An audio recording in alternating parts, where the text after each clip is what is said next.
disuruh isyarat sekadar mana buat. Sebab tu jangan berlebih, ambil setengah. Khairul umur awsatuha, Nabi kata. Sebaik-baik pekerjaan urusan, ambil yang pertengahan. Pertengahan ni apa? Yang tidak menyusahkan kita, yang tidak menghilangkan kelebihan fadilahnya, tidak membawa kepada mudarat. Itu makna kita sama, separuh. Yang kata sederhana ni, bukan sederhana ambil tengah, sembahyang 5 waktu ambil 3. Nampak tak? Lagi 2 tak payah buat lah, itu tak betul bukan begitu. Makna kita jangan sampai kita dimudaratkan ataupun hilang fadilah.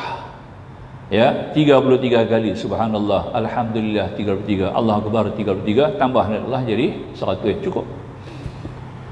Nabi pun beritahu, kamu ada 3, kita ada 300 sendi duk ada pada kita.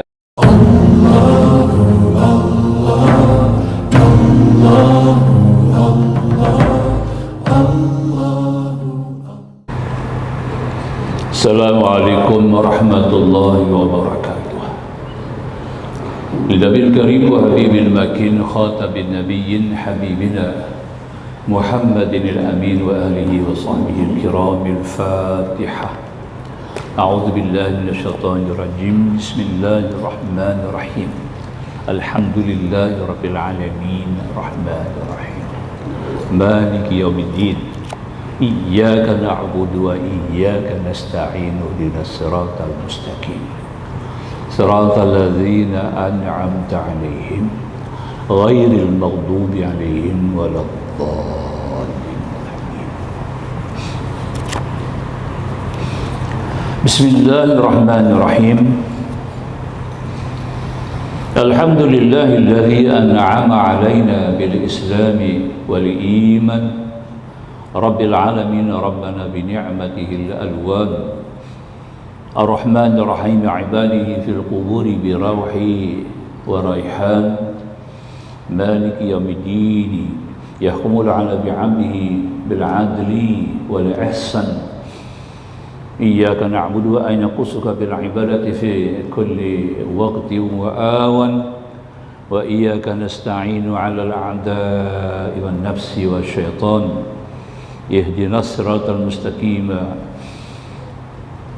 بالاستقامة والإيمان صراط الذين أنعمت عليهم من أهل الهداية إلى طريق الجنان غير المغضوب عليهم ولا الضالين من أهل الكفر والطغيان آمين. إجابة الدعاء وشكر للملك الديان والصلاة والسلام على رسوله النبي الكريم نبينا محمد صلى الله عليه وسلم أفضل الأكوان وعلى آله وأصحابه وأزواجه وذريته وأنصاره إلى يوم الجنة. أما بعد سبحانك لا علم لنا إلا ما علمتنا إنك أنت العليم الحكيم ربنا افتح بيننا وبين قومنا بالحق وأنت خير الفاتحين. أعوذ بالله بوجهه الكريم سلطانه القديم من الشيطان الرجيم رب اشرح لي صدري ويسر لي أمري واحلل عقدة من لساني يفقهوا قولي. InsyaAllah kita masuk pula pada kalam yang kedua. Bab yang kedua, kalam yang kedua ya. Muka surat berapa? Itu kita baca habis dah. Muka surat 12. Muka surat 12, kalam yang kedua ya. InsyaAllah yang dibagi tajuk oleh musannif, ketentuan Allah dan penghidupan manusia. Itu tajuk dia ya. Tajuk yang diberi sebagai tajuk kecil. Ini atas daripada peletakan yang dicipta, yang dicadangkan sebagai tajuk yang sesuai untuk kalam hikmah ni lah. Asal kalam hikmah ni tak ada tajuk, dia loi terus yang satu kitab tu ya, dia terus tidak ada berhenti, tak ada pustok, tak ada paragraf. Nah, bila dimodernkan, diolah menjadi sebuah kitab yang diberi syarah, maka diberi tajuk lah. Jadi kitab asal tidak ada tajuk ni. Ya, ketentuan Allah penghidupan manusia. Berkata Imam Ibnu Athaillah Askandari tentang kalam hikmahnya yang kedua sebagai berikut. Iradatika tajrid ma'a iqamatillah iyyaka fil asbab minal syahwatil khafiyah. Itu dia. Dia kena baca dulu tu nah. Iradatika tajrid ma'a iqamatillah iyyaka fil asbab minal syahwatil khafiyah. Ingin engkau kepada tajrid di samping Allah Subhanahu wa taala mendirikan, meletakkan engkau di dalam sebab ataupun asbab adalah merupakan syahwat yang tidak nampak dilihat. Wa iradatuka al-asbab ma'a iqamatillahi iyyaka fi tajrid inhitatun 'anil himmatil 'aliyah. Itu dia. Ingin engkau kepada asbab di samping Allah mendirikan engkau di dalam tajrid, berarti turun daripada himmah yang maha tinggi. Itu dia. Jadi dua istilah yang ada penting kita jumpa, dua kalimah dalam kalam hikmah ni. Yang pertama tajrid, yang kedua asbab. Dua tu.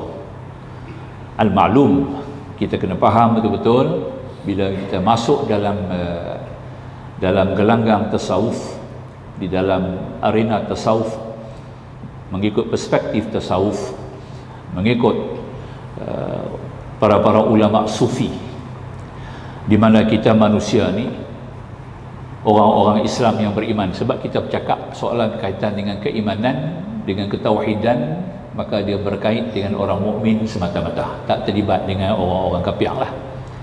Di mana orang-orang Islam, orang beriman kepada Allah, terhimpun dalam dua kumpulan. Ya, ada dua kategori. Memang tak lari dalam dua kategori ini. Semua orang Islam 100%, 100% dibahagikan kepada dua kumpulan yang terbesar. Itu kita kena tahu tu. Jadi ada kumpulan dinamakan tajrid, ada kumpulan dinamakan asbab. Ada kumpulan dalam tajrid, ada kumpulan dalam asbab. Jadi kita nak tahu sekarang kita duduk dalam kategori mana. Itu maksud dia, ya. Itu kalam hikmah yang didedahkan kepada kita, rahsianya. Kita menjumpai perkataan al-asbab, ya. Maksudnya ialah ma yatawassalu bihi ila ardi ma yanalu fid dunya. Ini ta'rif yang dibuat oleh ulama-ulama lughah.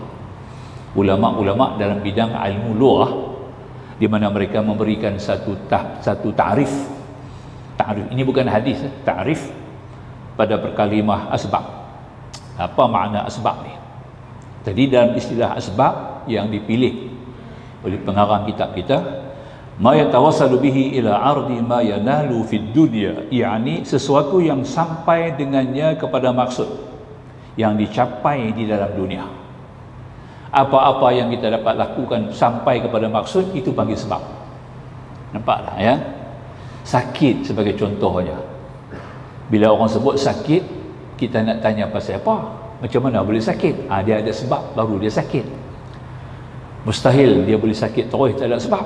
Maka tu sebab ni baru kita cari sebab-sebabnya. Sebagai contohnya, termakan racun ke, ya, ada virus ke, terkena kuman ke, ya, dan berbagai-bagai lah yang boleh sebab. Sebagai dalam bidang perubatan tu akan disebutlah sebab-sebab dia. Contoh, ya, kita lapar contohnya, kita terasa lapar, mesti ada sebab. Sebab tahap perut tak makan. Contoh, bila tahap perut tak makan, jadilah kita lapar. Aku tak boleh makan, dah kenyang. Pasti apa? Kenyang. Kenyang tu dah sampai dia punya maksud. Kerana aku dah baru makan tadi, baru je lepas makan. Jadi sebabnya baru lepas makan. Pergi contohnya kita nak faham tu, kata musannif, ya, ma yatawassalu bih ila ardi kepada perkara yang nak berlaku lah, sesuatu yang sampai dengannya kepada maksud yang dicapai dalam dunia, yakni segala sesuatu di mana dengannya kita boleh sampai untuk maksud-maksud yang diperlukan di dalam kehidupan duniawi. Misalnya mencari rezeki yang halal dengan berniaga atau bekerja dalam sifat yang redha oleh Allah. Kita dapat rezeki sebagai contohnya, ya, kita mendapat rezeki ini mestilah ada sebab-sebab, Ya, si Anu mendapat rezeki melalui perniagaan. Sebabnya kerana dia berniaga. Si Anu mendapat rezeki kerana dia bekerja, mendapat upah. Si Anu mendapat rezeki kerana dia diberi bantu oleh satu pihak kebajikan. Si Anu mendapat rezeki kerana memang dia telah ada simpanan-simpanan yang telah diawali. Sebagai contoh, ini sebagainya kita sebut sebagai sebab. Ya. Perkataan kedua kita dapati at-tajrid. Dia tak kupas lagi sebab ni, baru habaq makna sebab ya. Perkataan kedua kita jumpa perkataan tajrid. Ya. Ialah adamu tasyaghulihi bitilkal asbab, melepaskan diri daripada al-asbab. Ni terus kenyang, terus tak ada makan, nampak tak? Lena terus tak ada mengantuk, nampak tak? Tu dah, yang tu yang susah tu nak. Lena terus tak ada mengantuk, dia tak payah duk cari bantai, tak cari jadi tilam. Lena terus yang seorang lagi kenyang ya, tak payah bagi makan dekat dia. Nabi Isa ibnu Maryam 50 hari puasa tak makan. 50 hari, bukan kita buka puasa waktu maghrib, bersambung ya, as-siyam as-sawm wal wisal, dia kata sambung dan puasa dan bersambung 50 hari. Itu mukjizat Allah Taala bagi ke dia. 50 hari puasa, tak makan, tak minum, tak ada sahur, tak ada iftar, tak buka. Ya, ini kita kata sebab kenyang ya, tak ada apa. Ya. Tak ada sebab. Ini kita panggil tajrid. Nak cari lagu tu payah noh. Itu contohnya. Jadi melepaskan diri pada segala asbab. Ya. Sakit, dia tak ada sakit, dia sihat terus. Nampak tak? Kita sakit makan ubat, dia sakit sembuh lagu tu ya. Tak ada makan ubat. Ya. Sampai kepada tahap tu dia tak perlu lagi berubat ya. Walhasilnya Umar pun nak ikut. Orang tu. Orang tu sakit, tak payah berubat, Umar pun nak ikut, tapi Umar tak boleh tahan. Dia aduh tercerok, dia kata aduh sakit. Dia pada dengar dia cakap keluar suara, tak boleh nak kawal yang sakit tu. Dia nak pergi bagi ubat, dia tak mau. Umar nak bagi ubat tak mau, pasal dia nak ikut orang tu. Orang yang sakit tadi tak sembuh, tak makan ubat. Pasal apa? Dia sakit sembuh tak makan ubat, aku nak kena sakit makan ubat, aku pun tak mau, aku nak ikut lagu dia. Nampak tak? Jadi makanya tak boleh jadi, sebab kedua-dua makam orang ni tak sama. Status orang ni kedua-duanya tak sama. Daripada segi ma'rifahnya tak sama. Nampak tak? Ma'rifah dia tu tak sama. Jadi makanya akhirnya dia bagi ubat dekat dia. Bomailah ubat, kata aku nak makan. Dah berapa hari dia punya sakit tak tahan, kena minta ubat juga. Itulah cerita dia kita nak ambil. Jadi seorang tu tajrid, seorang ni asbab. Yang asbab tu Umar. Yang tajrid ni, yang sakit tadi tak payah berubat. Kita nak tengok macam mana keadaan dia boleh berlaku begitu. Manusia dan penghidupannya terbagi kepada dua macam. Manusia ni manusia yang beriman lah. Manusia yang ditentukan oleh Allah dalam status al-asbab, yakni manusia dalam status ini untuk menghasilkan penghidupannya dalam dunia adalah dengan jalan bekerja. Itu contoh. Itu umum, paling banyak, paling ramai. Ya. Kena kerja baru boleh dapat hasil, boleh dapat rezeki insya-Allah, dan boleh meneruskan kehidupan. Apabila tidak bekerja, tidak boleh hidup. Sebagaimana dimaklumi, pekerjaan manusia dalam mengatasi hidup banyak sekali corak sifatnya.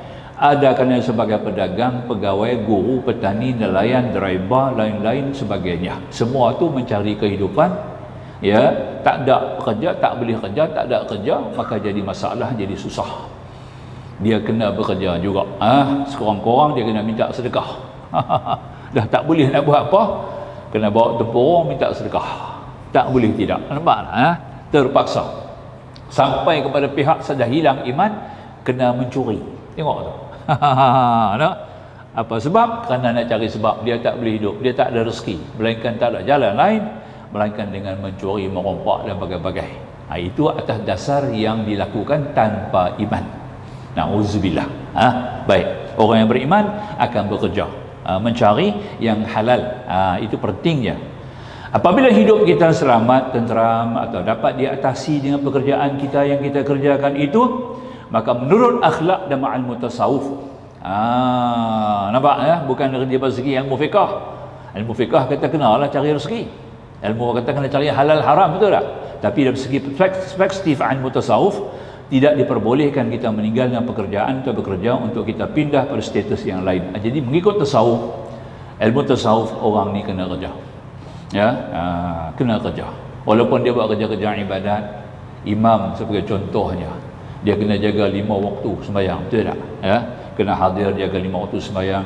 Banyak perkara lain lagi dia kena jaga atas urusan-urusan imarah masjid, ya, maka tak ada masa nak kerja. Nampak tak? Macam mana nak buat? Nak bagi dia 5 waktu. Kalau kita bagi 5 waktu lah kat dia, nampak tak? Maka tak dapat tidak, pihak-pihak yang tertentu yang berkenaan kenalah bagi. Inilah timbul pada zaman Al-Walid, pada zaman Bani Abbasiyah, yang mengesyorkan imam-imam diberi gaji. Diberi gaji. Nampak tak? Itu artinya imam-imam ni juga seperti kita perlu asbab, kena ada kerja, kena ada sumber pendapatan. Oleh kerana mereka diberi tugas untuk mengimarahkan masjid semata-mata, tumpu kepada urusan-urusan masjid semata-mata, maka tak ada jalan bagi mereka nak cari asbab nak kerja ni.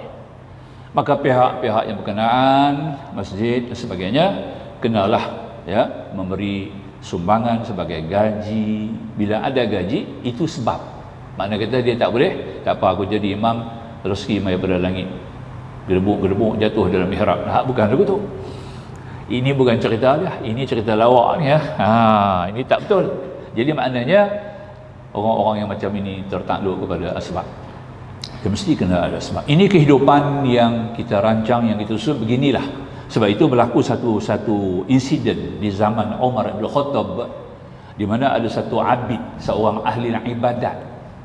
Dia sampai di Madinah, di Masjid Nabi, maka dia pun duduklah di situ dengan beramal ibadat, sembahyang sunatnya, berzikirnya, sembahyang sunat berzikirnya, sembahyang sunat berzikirnya, tak berhenti-berhenti.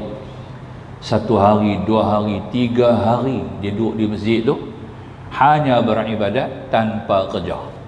Keliling dia penuh makanan, orang yang hantar hantar macam-macam makanan, orang bubuh keliling dia duduk makan tu. Dia duduk makan yang tu, apa dekat dia kena makan juga sebab dia lapar. Dia kena makan. Jadi maka tu orang-orang yang ada keliling tadi memandang dia sebagai satu pandangan yang menakjubkan lah. Orang ni kuat ibadat dengan pandangan yang sehat lah. Menganggap kata apa dia buat tu betul lah. Umar pun lalu. Sebab Umar duduk sembahyang jemaah, dia ikut sembahyang jemaah. Umar tak tahu apa dia nak buat. Umar tu tak tahu lah kes ni. Dia jadi imam, habis dia pulanglah buat kerja tugas dia. Tiba-tiba hari satu pagi, Imam Umar lalu waktu duha. Umar tengok dia duduk ada di situ, orang duduk komen dekat dia, nampak tak? Yang minta doa, yang minta suruh doa, macam-macam lah lagi, ya. Yang bawa botol air suruh jampi, nampak tak? Umar tanya, orang ni siapa ni? Dia kata tak tahu, satu musafir tiba-tiba singgah di masjid kita. Bila dia singgah? Umar kata, dia bertanya dah 3 hari dari ni. Dia ni apa dia punya tujuan kemari? Tidak ada apa-apa tujuan. Kami nampak dia hanya beribadat saja. Dia buat ibadat sunat, itu saja. Dia berzikir dan bagai-bagai lah. Oh begitu ke? Umar tanya, dia ada kerja ke? Tengok. Dia ni ada kerja ke tidak dia? Dia ni. Pasal apa? Aku tengok dia tak kerja. 3 hari dia tak kerja. Macam mana dia makan? Kami bagi makan dekat dia. Nampak tak? Hangpa bagi makan, dia makan tak? Dia makan. Itu dia. Kalau tak makan tu lain. Dia makan. Ya. Maka justru itu Umar kata dia ada kerja tak? Dia kata tak ada kerja. Tak apa, aku nak pergi ni ada urusan. Saatnya aku balik, kalau dia datang ni juga, aku terlempak dia keluar. Itu dia. Nampak tak ya? Dia pergi habang dia lebih hancau lah. Jangan duduk tunggu lah ni. Ya? Ni Amirul Mukminin ni keras. Dia kata kalau mai lagi sekali tengok hang duk datang ni, dia akan campak hang keluar. Nampak tak? Dia pun siap pukul lari. Nampak tak? Umar mari tengok, tu dah nah. Tu berbeza dengan Bursusa, penduta Yahudi yang kita tengok, penduta Bani Israel. Bagaimana datang iblis. ya, merupa macam manusia, ya, ya, duduk beramal berzikir 1 minggu tak makan, tak minum, tak tidur, tak PWC. Nampaklah ya, 1 minggu tak tidur, tak makan, tak minum, duduk berzikir saja dengan ibadat. Bersiswa pun dia. Ini lain. Nampaklah. Saya juga takjub dengan Syekh, tengok Syekh ni punya takjub sungguh, dengan tak makan, tak minum, tak tidur. Amalan apa tuan Syekh ni? Status makam apa tuan ni? Nampak tak? Jadi saya pun nak belajar ilmu ni. Tolong ajak kat saya ilmu ni. Oh, tak boleh, hang tak boleh belajar ilmu ni. Nampak tak? Hang tak boleh belajar. Ini bukan ilmu yang boleh diajari, yang boleh dipelajari, bukan boleh berguru. Ini anugerah daripada Allah. Dia kata, nampak tak? Tu tinggi tu lah. Macam Nabi Allah Khidir lah, contoh dalam Quran yang Tuhan sebut tu, ya. Jadi ini kita ambil sebagai satu pandangan untuk kita faham yang kata tadi ini golongan asbab, ya. Apabila pekerjaan kita tinggal sehingga kita beribadat saja tanpa menghirau penghidupan kita dengan pekerjaan menjadi pekerjaan kita itu, maka akhlak tasawuf mengajar kepada kita bahawa hal keadaan itu adalah syahwat semata-mata yang tersembunyi dalam diri kita. Nampak tak? Kalau kita buat juga dengan, walaupun kita belum sampai makam tajrid tadi, kita masih nak belagak jadi tajrid. Aku tak payah makan, tak payah minum, tak payah kerja, aku boleh hidup terus. Memang salah, sebab kita tak sampai makam tu lagi. Jangan cuba-cuba nak berlakon, jangan cuba-cuba nak meniru, ya. Contohnya kita kata macam berlaku kepada Tuan Guru Haji Ahmad Tuan Husin, ya. Kalau orang belah-belah sebarang ni kenal lah, ya. Dia ni adalah keturunan daripada Muhammad Arsyad Al-Banjari yang kita baca kitab fiqh tiap-tiap Jumaat tu, Jumaat 1 dan 3 yang kita bawa kitab fiqh di masjid kita ni, yang saya baca kitab tu adalah kitab yang ditulis oleh Syekh Muhammad Arsyad Al-Banjari. Keturunan dia yang ke-7. Keturunan yang ke-7 tu Tuan Haji Ahmad Tuan Husin. Nampak tak? Ya, guru pondok, ya, Madrasatul Khairiyah Pokok Senang.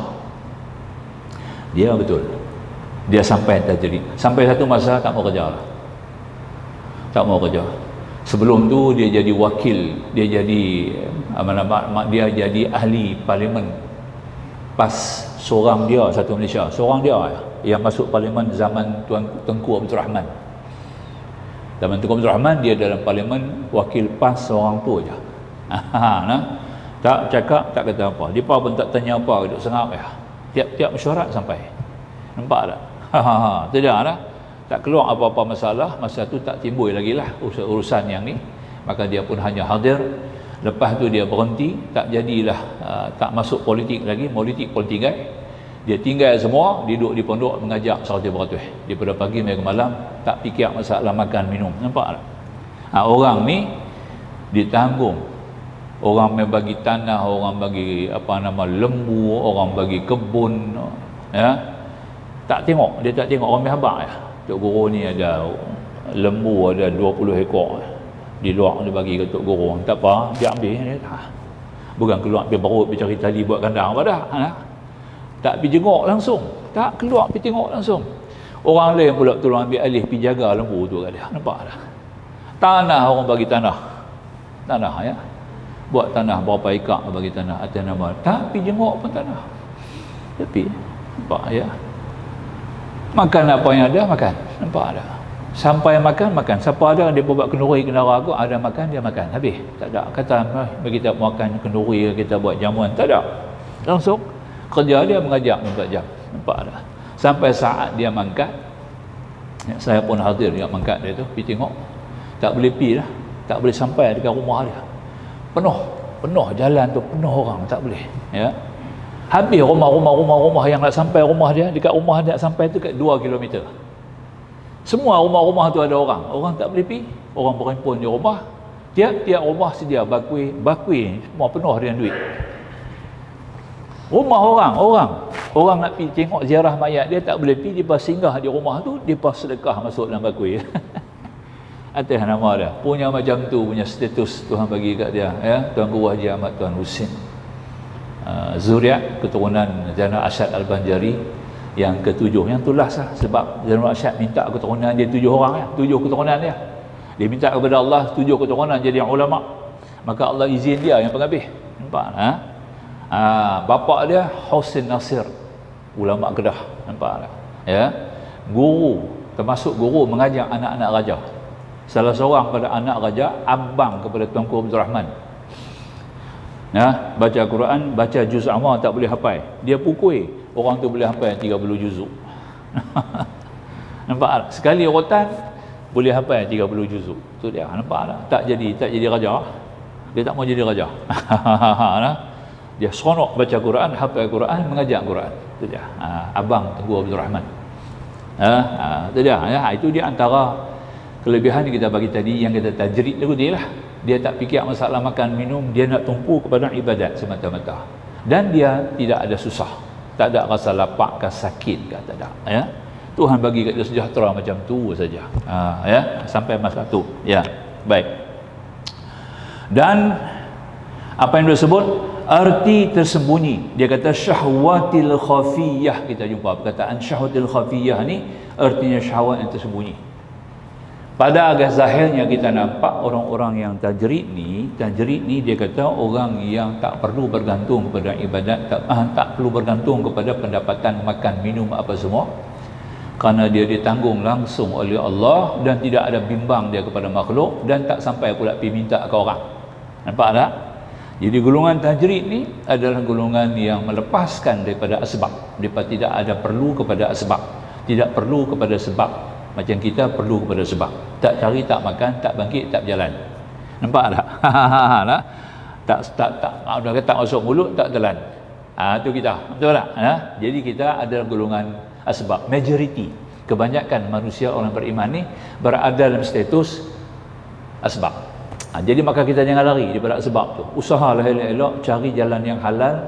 Apabila berkat Allah tu meliputi, datang berkat Allah tu meliputi dan usaha dan berkat kita dalam asbab kita itu, kita akan diangkat sendiri oleh Allah kepada makam tajrid. Bukan kita sendiri boleh lompat kepada tajrid. Jaga Allah sendiri yang akan mengangkat darjat kita kepada tajrid. Hang tak payah duk fikir banyak-banyak, aku bagi semua. Nampak tak? Inilah kendaki dengan firman Allah Subhanahu Wa Taala yang boleh kita jumpa dalam surah At-Talaq, surah Talaq, iaitu ayat 1000 dinar. Ada kita baca nanti dalam kitab kita pun ada tatid ayat tu. Kita baca dulu. Arti tersembunyi, yakni syahwat itu disebut dengan syahwat yang tersembunyi, ialah ambisi, cita-cita yang besar pada menghampirkan diri semata-mata kepada Allah untuk kebahagiaan ukhrawi, meskipun kehidupan duniawi morat marid dan menyusahkan. Dia paksa diri dan nak jadi tajrid. Dia tu asbab. Paksa diri dia nak jadi tajrid. Kononnya tak payah kerja, tak payah usaha, rezeki turun mai daripada langit. Nampak tak? Ya. Itu dia. Syekh Abdul Qadir Jilani. Dia ni ulama fiqh sebenarnya. Syekh Abdul Qadir Jilani seorang ulama fiqh dalam mazhab Hanafi. Betul-betul dia. Ya.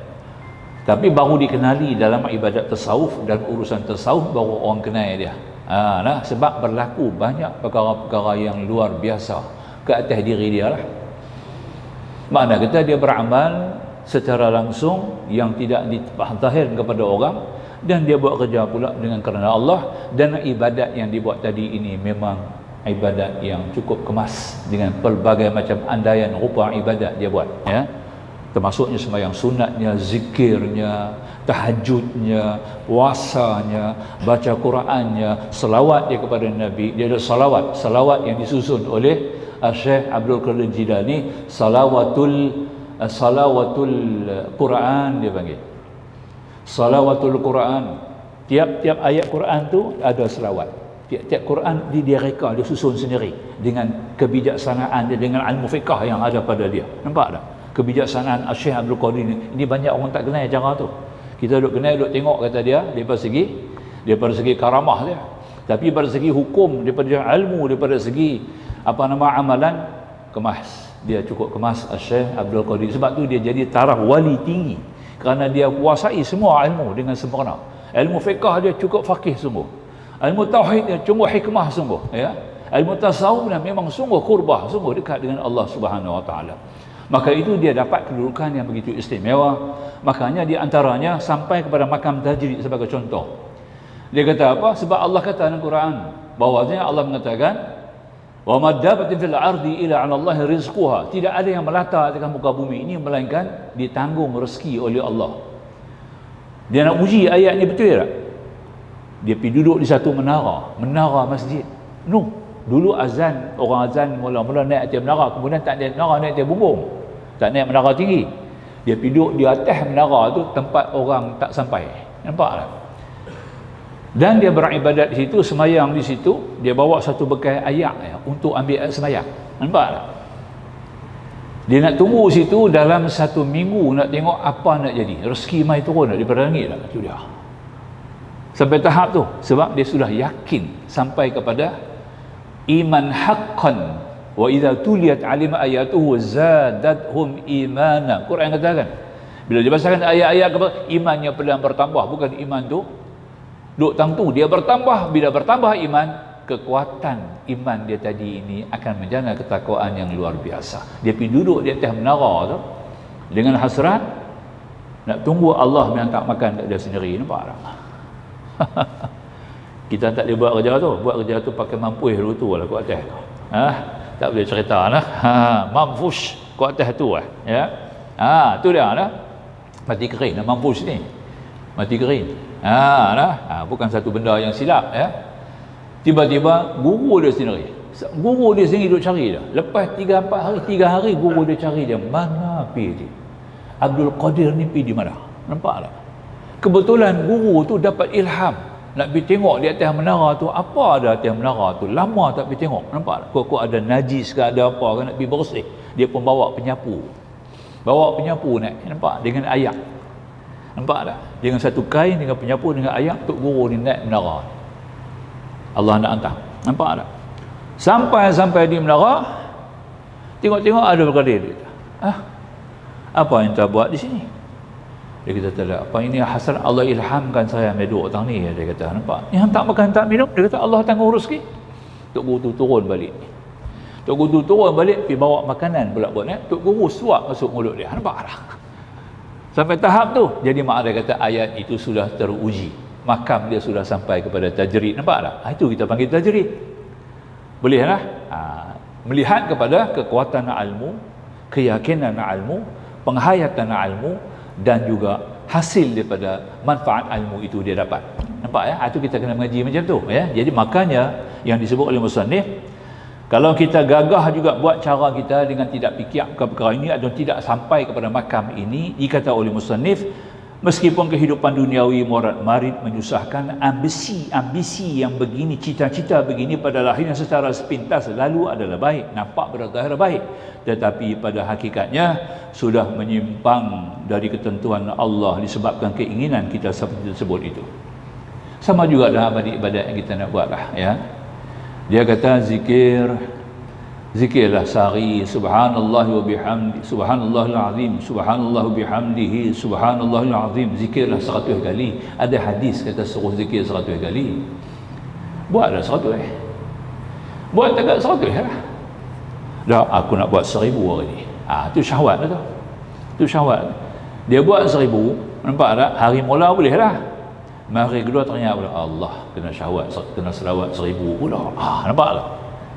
Gagah buat juga, bila gagah buat juga yang tu syahwat lah. Itu bukan atas keredaan dia, bukan atas ketenangan dia, bukan atas kelapangan dia. Nampak tak?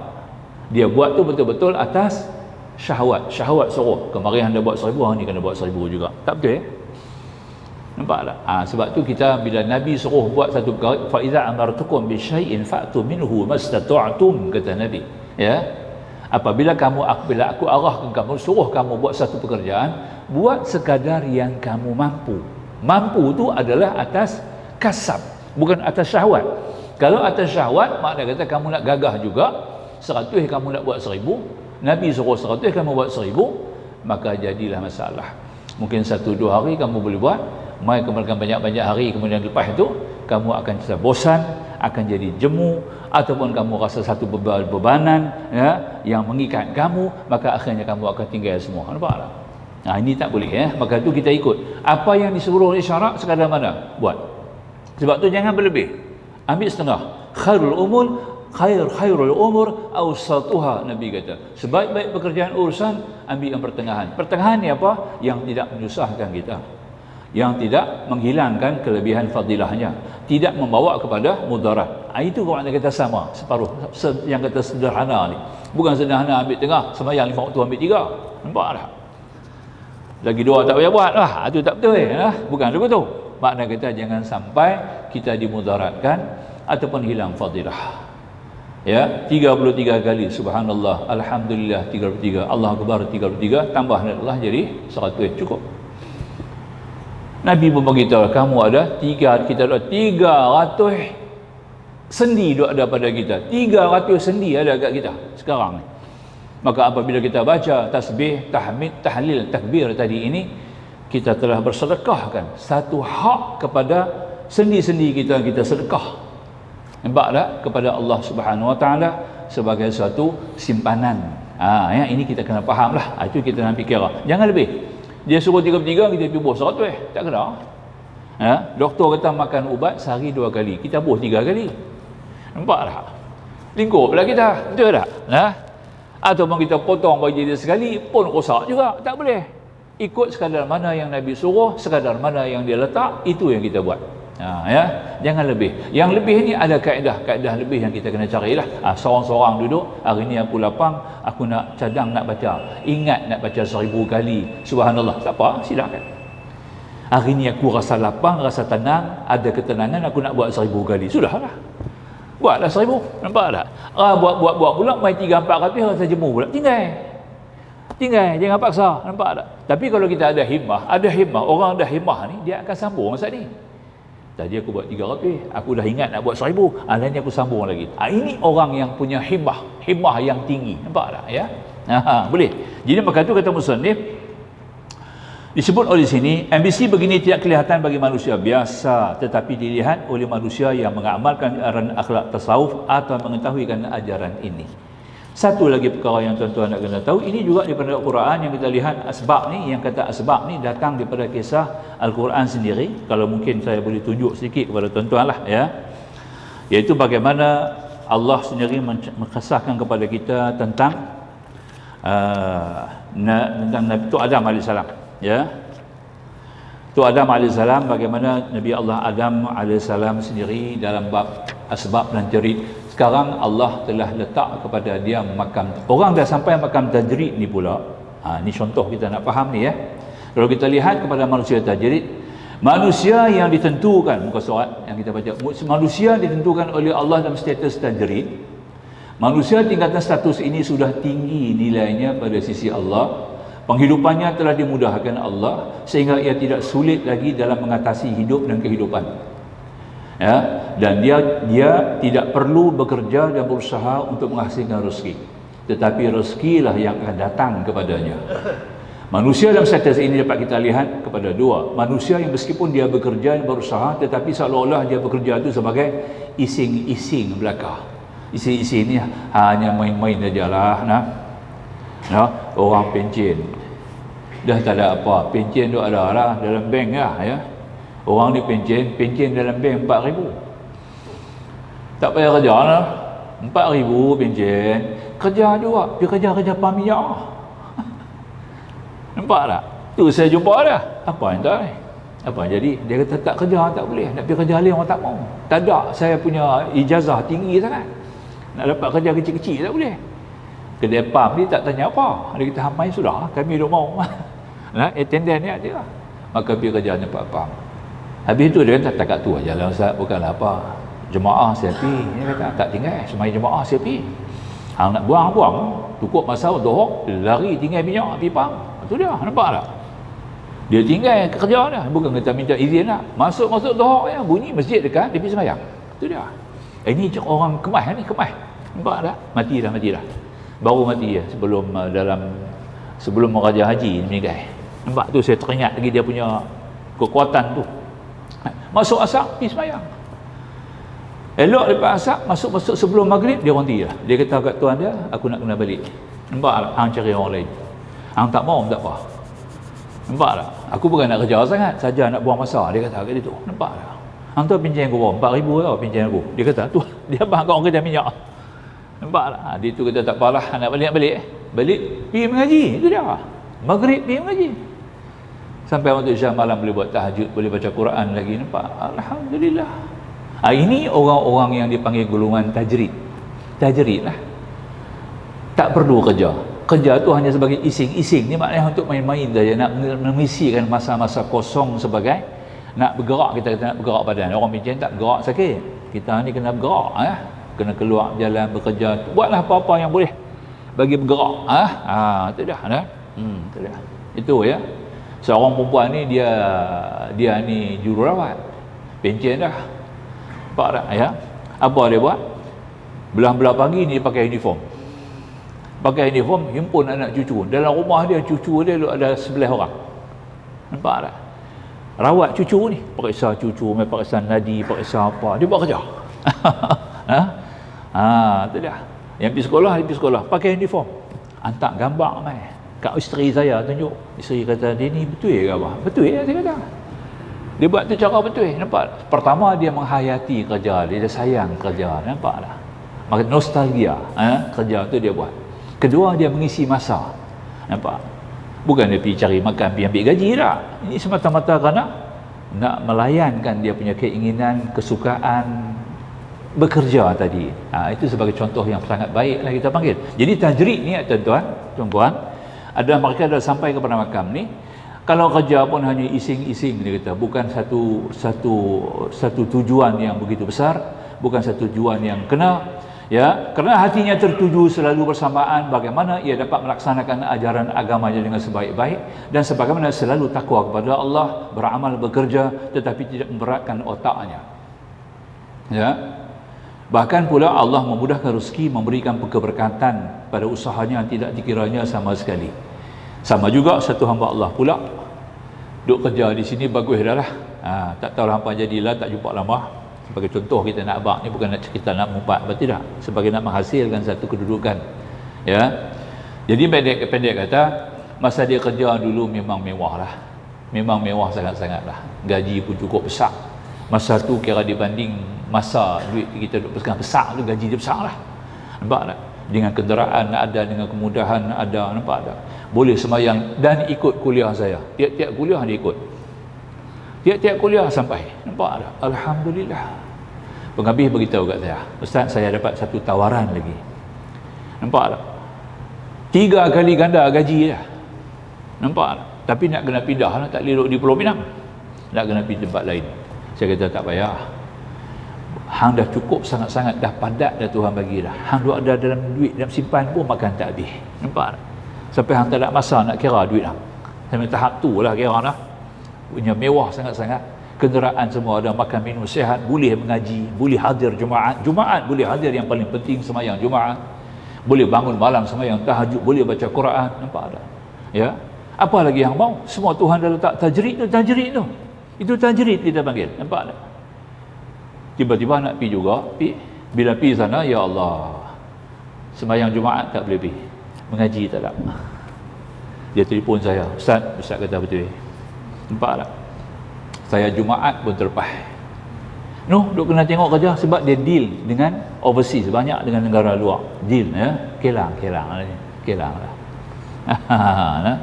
Cerita kelang lah ni ya. Tu dah. Gaji besar. Ya. Kereta tak payah pakai, kena selimut. Sampai tahap tu lah. Kereta dia kena selimut. Tak pakai.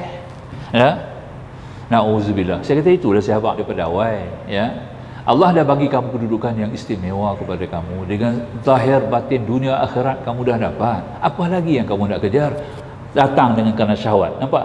Syahwat tu artinya bila syahwat dia didahului oleh, bila syahwat tu melonjak, dia akan ganggu hawa. Bila hawa tu panas, dia akan jolok nafsu. Nampak tak?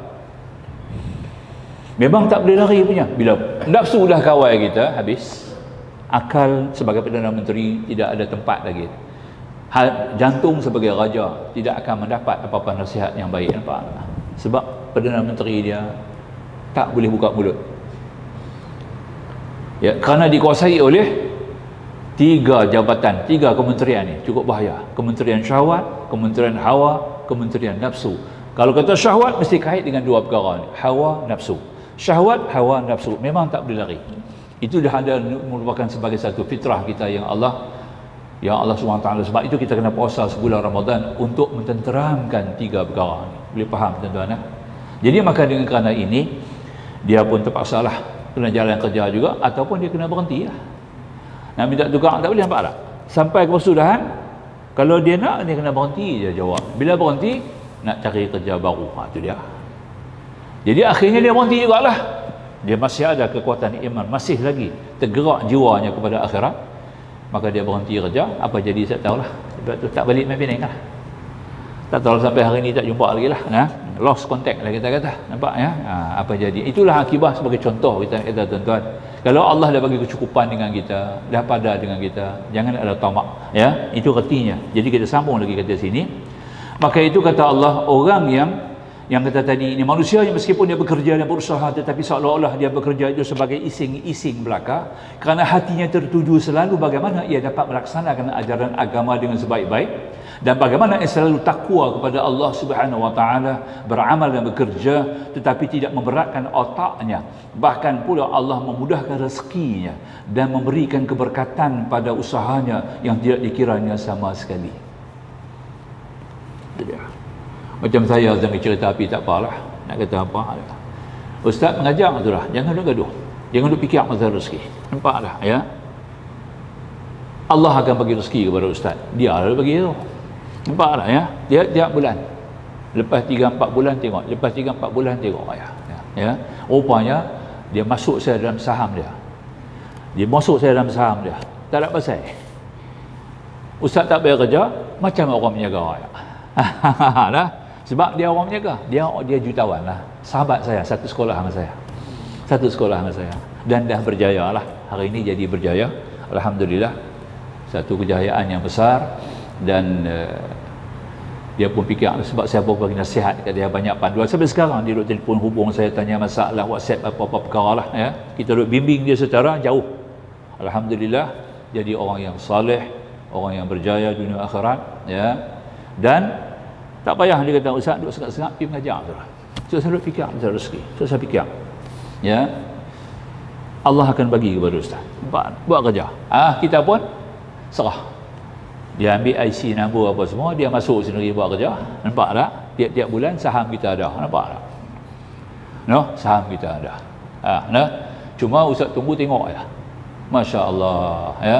Itu kita kata tadi ini Allah punya kerja. Wa may yattaqillaha yaj'al lahu makhraja. Itu kita baca ayat dia, wa yarzuquhu min haitsu la yahtasib. Barang siapa yang takwa kepada Allah, maka Allah akan berikan jalan keluar. Takwa ni banyaklah urusan takwa boleh buat.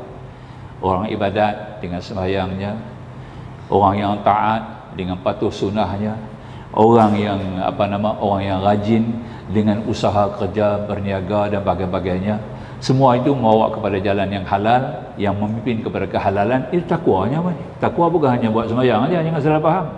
Orang berniaga dengan jujur, berniaga dengan ikhlas ya, berniaga dengan jujur dengan ikhlas, perniagaan dia berjalan begitu baik, orang ini takwa dalam bidang perniagaan. Orang yang berpolitik, yang diberikan tugas untuk memimpin, untuk menjaga rakyat dan sebagainya, dia pimpin dengan benar, isikan segala keperluan, jauhkan segala unsur-unsur kemiskinan, bawa masyarakat kepada keadilan, keharmonian. Bila dia ada niat begitu, dia buat usaha begitu, takwa. Jangan kita baca takwa hanya sembahyang saja. Banyak unsur-unsur kebajikan di dunianya yang kita boleh lakukan untuk kemakmuran, untuk kebaikan. Sebab kita adalah khalifatun fil ardh, khalifah Allah di muka bumi. Tujuan Allah tak bagi sini untuk mentadbir. At-tadbir min nisfil iman, Nabi kata. Tadbir itu sendiri sebahagian daripada iman. Nampak tak? Jadi orang-orang yang jadi ahli politik ni bukan satu kerja yang rendah. Kerja yang cukup tinggi. Yang cukup tinggi kalau dia boleh laksanakan tugas-tugasnya dengan baik, memberi kemakmuran kepada rakyat, membawa kebaikan kepada rakyat, jauhi segala kemudaratan, bawa segala urusan-urusan yang boleh bawa kepada kekayaan, jauhi daripada segala kesempitan dan kemiskinan ya, pimpin mereka kepada jalan-jalan yang boleh bawakan kepada kebajikan. Itu artinya takwa. seorang pemimpin yang muttaqin. Boleh faham seorang peniaga yang muttaqin, ya, seorang usaha yang muttaqin, seorang pendidik yang muttaqin, ya, seorang pekerja yang muttaqin. Ini masa takwa cukup banyak. Sebab tu Allah kata barang siapa yang takwa kepada Allah, Allah jadikan makhraja. Makhraja ni tak ada masalah. Mudah nak faham, makhraja tak ada masalah.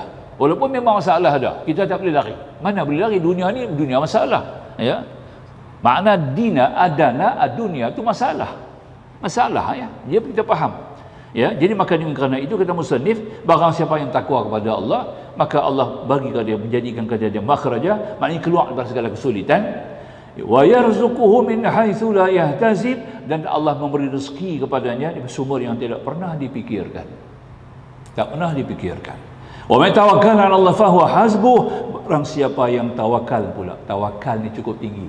Dia sampai kepada takwa, kita kena naik kepada darjat tawakal. Takwa ni lah kita mengaji ilmu sekarang ni. Yang kita mengaji ilmu di pagi subuh ni tuan-tuan, nak mencecah kepada ketakwaan, kepada tawakal kepada Allah. Ya, tawakal. Ya, jadi artinya seorang daripada mubalik Rasulullah yang diutus kepada satu kaum, ya, bila dia sampai kepada situ, dia tangkap dia, dia ikat dia, dia pukul dia, dia azab dia. Nampak tak? Dia azab, dia pukul dia, macam-macam dia buatlah. Dia hanya sebagai mubalik, membawa satu urusan yang bagus untuk memimpin mereka kepada tauhid. Tapi dia ni masih belum iman lagi, masih kekufuran, masih tebal dengan penyembahan berhala dan bagai-bagai. Dia azab, dia ikat dia, dia pukul, dia azab dia dengan azab-azabnya. Maka dia pun, dan ada orang hantar cerita tu kepada Nabi. Nabi dapat dengar, Nabi kata suruh dia baca ayat 128 129 surah Taubah. Nabi kata baca ayat, suruh dia baca ayat ni. Laqad ja'akum rasulun min anfusikum azizun 'alaihi ma 'anittum harisun 'alaikum bil mu'minina raufur rahim. Fa in tawallaw faqul hasbiyallah. Yang ditang ni yang kuat ni. Faqul hasbiyallahu la wa alaihi tawakkals wa huwa rabbul arsyil azim. Suruh dia baca banyak-banyak. Bila dia baca banyak-banyak tadi ini, lepas 2 hari ikatan dia semua relai langsung, terbuka langsung. Nampak tak? Putus tali apa ikat tadi ni, yang tali yang kuat-kuat habis putus. Bila putus, dia sempat lari lah. Dia lari berjumpa dengan Nabi SAW. Inilah kelebihan ayat tu. Dalam ayat tu ada tawakal. Nampak tak? Tidak. Jadi makanya ayat ni kita baca tiap kali lepas sembahyang. Sama ada sembahyang dengan imam, sembahyang berjamaah, atau kita baca seorang. Jangan tidak, ya. Jangan tinggal tuan-tuan. Saya nasihatkan tuan-tuan, tolong baca ayat ni. Ya. Ayat ni 128-29 jadikan amalan kita tiap kali lepas sembahyang. Nak bawa kereta baca, nak mula berniaga baca, nak mula projek baca. Nampak tak? Nak mula mesyuarat baca. Dalam semua keadaan tuan-tuan, ada bukti, dalil berlakunya kelebihan-kelebihan dan karamahnya ayat ni. Sebab ada tawakal dalam tu. Ya, pertama kita sebut nama Nabi Rasulullah ni. Kenapa Rasulullah tuan-tuan? Kerana nur Rasulullah lah jadi langit dan bumi ni. Nampak tak? Kita ni makhluk Allah ni, langit bumi alam seluruhnya ini tuan-tuan, jadi dengan nur Muhammad. Nur tu Allah punya. Allah ciptakan satu nur. Tu kena faham. Ni orang tak tahu, ni orang tak tahu kata Nur Muhammad ni kurafat, bid'ah. Nampak tak? Ada hari ni banyak dalam TikTok duk bercakap kan. Ya. Hina ulama-ulama yang duk bercakap ni. Dia tak mengerti, tak faham. Hampa mengajilah jauh sikit. Jumpalah ulama-ulama silam sikit. Buka kitab-kitab ulama-ulama silam dulu. Ulama-ulama Wahabi hampa tak jumpa. Ulama-ulama baru mana hampa nak jumpa? Nampak ya? Dalam TV pun tak pernah cerita. Kita tengok dia dalam TV hijrah tak keluar benda-benda ni semua. Ya. Sebab takut nak keluar. Nanti orang kata bid'ah. Nampak? Dia pun tolak orang tak pakai ustaz. Ya. Asal mula Allah nak jadikan langit dan bumi ni tuan-tuan, Allah cipta nur dia sendiri. Nur Allah tu sendiri. Antara nama Allah, sifat Allah, iaitu Allah adalah nurus samawati. Baca ayat 35. Ya. Kita baca ayat 35 dalam surah An-Nur. Cuba buka surah An-Nur, baca ayat 35. Hafal ayat tu baca. Nah. Allahu nurus samawati wal ard, dia mula lagu tu. Allah adalah sumber cahaya langit dan bumi. Jadi Allah cipta satu nur, Allah namakan nur tu Muhammad. Faham tak? Sebab itu yang paling baik, nama yang paling bagus, yang paling baik, yang paling tepat, Muhammad, ambil daripada nama Allah Hamidun. Nama Allah Hamid. Nampak tak?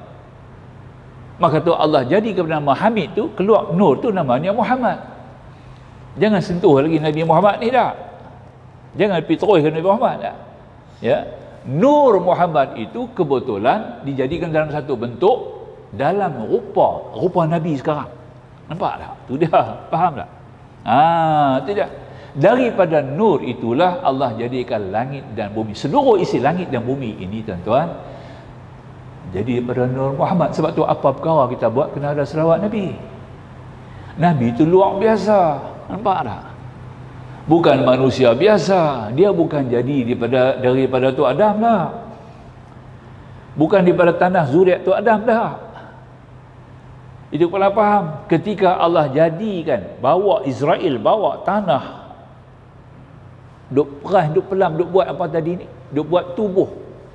Ya, tubuh tu Adam tu Allah masukkan tanah, satu tanah syurga, nama tanah syurga lah, dalam jasad kasak tubuh tu Adam yang berbentuk tanah. Dia nampak tak?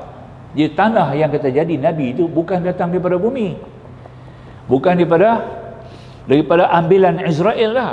Tanah tu mari special daripada langit, daripada syurga. Allah sendiri masukkan dalam tu, bukan malaikat bagi masuk. Nampak tak? Tanah tu jadi Nabi. Nampak tak?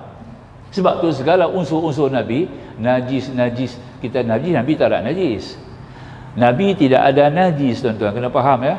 Tidak ada najis kepada, walaupun Nabi macam manusia biasa, ya, WC, berak kencing adalah kita kata, ya. Tapi berak kencing Nabi ni tak lekat di bumi. Tak jumpa. Sahabat dibawa tekor tu, kojah, dia panggil kojah. Lagu tekor apa, Abu Nawais, bawa dia tuang ayak. Dia duk cari tau kan, kok jumpa jumpa ayat kencing kan, jumpa. Tak ada, tanah tu kering. Tak ada bau. Maka Salman Al-Farisi tanya kat Nabi, ya Rasulullah, mana dia benda-benda ni? Nampak tak? Ya? Allah, Nabi kata, malaikat pun naik ke langit. Pasal dia datang daripada langit, dia bukan bumi punya. Nampak tak? Maka tak ada najis kat Nabi. Kena faham. Nabi tidak ada najis. Sebarang unsur-unsur dalam badan Nabi semuanya bersih. Ya, sebab tu bila sahabat Nabi bekam Nabi, Salman Al-Farisi bekam Nabi, darah Nabi itu dia telan. Darah Nabi yang dia bekam tu dia telan. Nampak tak? Masuk dalam diri dia. Sebab Nabi kata, barang siapa yang kulit dia menyentuh kulit aku, darah dia mengenal darah dia, kena darah aku, haram neraka dah. Tu dah. Oh, nampak tak? Itu artinya yang dia ambil faham tadi. Jadi makanya tadi ni makna Ukasyah tadi ni yang kata nak pukul Nabi tu. Bila Nabi kata barang siapa nak tuntut bela atas aku kerana aku dah buat salah apa-apa juga, sila. Dia pun tampir, dia nak pukul Nabi. Dia kata dulu masa dalam peperangan Badar, dia kata, ya Rasulullah, engkau angkat whip tu, sarku tu, angkat whip tu, bila engkau angkat nak pukul orang, whip tu kena aku ada di belakang. Masa tu aku tak pakai baju. Nampak tak? Maka tu akhirnya aku nak balas balik. Itu dia. Pakak menangis, teriak semua satu masjid. Apa hang ni gila kan nak pukul Nabi? Apa? Nabi susah dah. Tak lah kata. Nabi berkata, biar ambil dah. Dia nak tuntut biar, dia nak balas dendam balik, suruh dia balik. Baru aku boleh maafkan dia. Aku takkan maaf kamu ya Rasulullah. Itu dia. Nampak tak? Nak pula sarku yang Nabi pakai dulu. Duduk ada rumah Fatimah. Fatimah pula menangis di rumah. Nampak tak? Apa orang ni? Bawa baju sarku tu. Dah nak pukul pula, suruh buka baju pula. Pasal masa kena aku tak pakai baju. Itu dia. Nampak tak? Dia pun angkat whip masa nak pukul Nabi itu, Nabi pun buka baju. Dia terparkan Nabi. Buang sarku, dia peluk Nabi.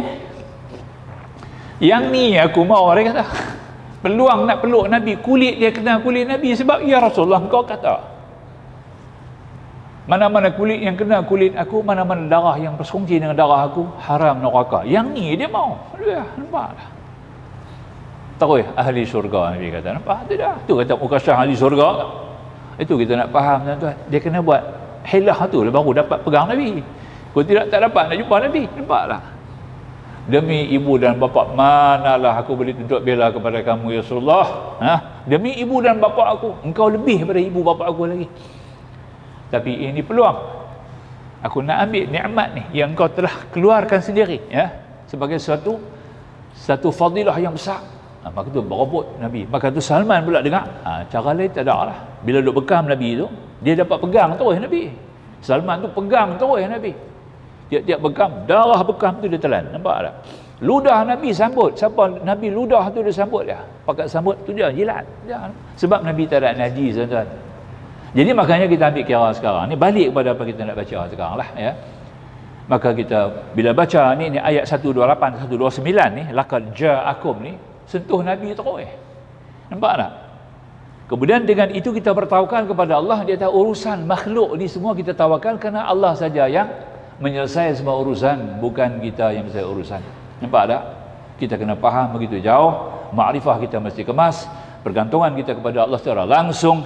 Ikat jiwa kita terus dengan kekuatan-kekuatan Allah, dan kita keluar daripada kekuatan makhluk, kekuatan manusiawi, maka kita akan jadi hamba Allah yang sebenar-benar dikasihi dan diredai oleh Allah Subhanahu Wa Taala. Haram bagi kita segala azab dunia dan azab akhirat. Ini kita ambil pandai faham begitu. Kita nak bawa sikit di sini, tuan-tuan, ya. Mungkin kita tak boleh habislah pagi ni. Ya, kita berhenti tak mana kita patut kita berhentilah, ya. Jadi makanya dia kata tadi, yang kedua tu kita akan baca kemudianlah pada minggu depan, ya. Boleh nah? Jangan baca banyak sangat. Minggu depan saya nak cerita tentang tu Adam pula. Masuk ayat yang kedua ni kita kaitkan dengan Nabi Allah Adam AS.